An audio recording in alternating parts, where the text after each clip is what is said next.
That's right, Lauren. We are kicking off the Easter week before Easter with a few sweet treats from our friends over at Fowler's Chocolate that you'll definitely want to fill your Easter baskets with, if they can even fit in your baskets. Today we're joined by President and owner of Fowler's. We're talking to Ted Marks.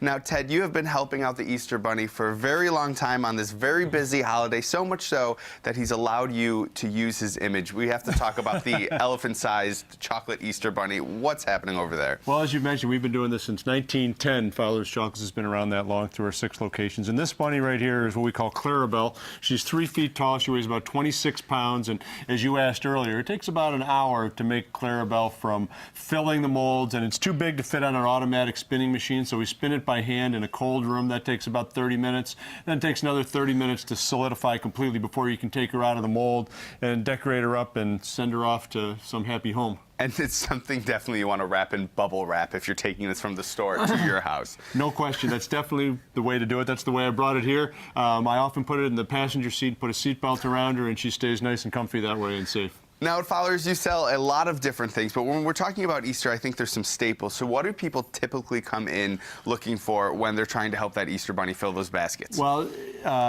to Buffalonians, it comes as no surprise. It's sponge candy, whether it's Easter or Valentine's or Christmas or just any regular day. Sponge candy is our number one item. We've got a nice sponge candy box here with our Easter egg display on it. So that's kind of new for us to have that Easter display for the candy box, the sponge candy box. But other items, you know, everybody has their favorites. There's always bunnies. We've got bunnies from 1 ounce to 26 pounds and almost everything in between. So that's always a big part of it. There's some novelty items out there that we have, cars and trucks and fire engines and some sports equipment, then all made out of chocolate to fill Easter baskets, along with the ever popular jelly beans and foiled eggs. But Buffalo's Buffalo and sponge candy's still king. Now, I have to ask you about this giant Easter Bunny one more time, because I think a lot of people get a lot of chocolate for Easter and then they don't necessarily just eat it. I mean, that's 26 pounds of chocolate. So when we're done with maybe just biting the ears off, what are some ways to kind of reuse that chocolate? Well, you know, I'm going to answer that question, also contradict you just a little bit, because we have one couple that comes in every year and they buy one of these big bunnies and they just chip away at it over the next 6 months. They store it properly in cool conditions. And they so how should we store it then? Let's go with that. Any place that's under 70 degrees and out of direct sunlight will be good storage conditions for this. But the other things you can do anything you can do with chocolate. You can use it to make, break it up into small pieces, make chocolate chip cookies. I'm coming off the top of my head here. I've not asked this question before, but it's, anything you can do with chocolate, you can do with a little piece of this basket, whether it was, part of an Easter Bunny's basket or bought from the store as a candy bar. But if you store it the right way, this chocolate is going to last for a long time. A long time.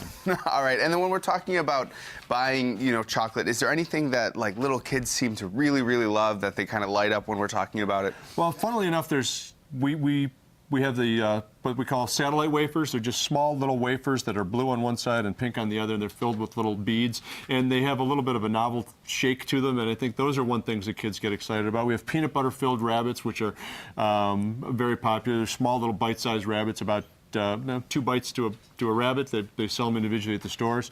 Those are popular. People love unwrapping the foiled eggs and doing those sort of one bit at a time. So those are good products.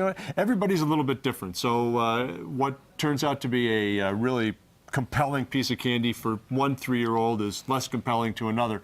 And we try to have enough of everything so that there's something compelling for everyone. And if you were talking to me when I was a 3-year-old, I think any piece of candy would be compelling. I think that's pretty universally true. There's the occasional ones that get picky early on, but generally speaking, if it's chocolate, they like it. All right, well, thank you so much for joining us. And for parents out there, if you find yourself looking for a great hiding spot with Clarabelle, I would like to hear it too, because that is a big chocolate bunny over there.